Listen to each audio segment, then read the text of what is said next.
2 Corinthians 1:5 For as the sufferings of Christ abound in us, so our consolation also aboundeth by Christ. So this verse is very interesting, first of all, because it's using the word abound to describe something that you'd think is negative, suffering. The noun that corresponds to the verb abound is abundance, and abundance is typically thought of as a good thing. Now, I don't think that this is saying that the sufferings of Christ in us are good in and of themselves. What it's talking about there is that when we get saved, we are linked to Christ on a spiritual level. So even though we will suffer just as we suffered before we got saved, now we are suffering because we are living a life alongside Christ. So when we go through suffering, whatever that suffering is, obviously for most people it's not going to be suffering and dying on the cross. It is the same suffering that Christ experienced on the cross. That is the level of the connection that you have with Christ when you get saved. And that's why he then says, so our consolation also aboundeth in Christ. Firstly, in that we have some consolation in knowing whatever we're going through,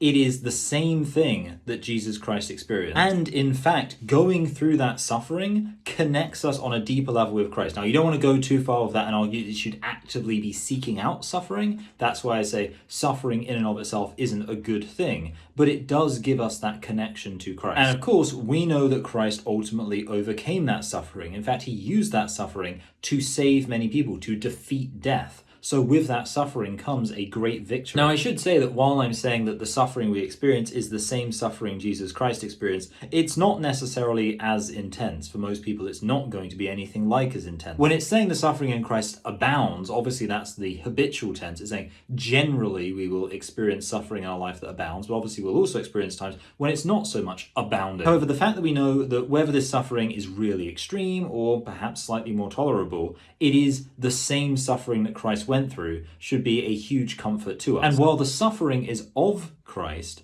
the abounding is by Christ. That is the thing that Jesus Christ ultimately wants to do for you when you connect to him on a spiritual level by getting saved.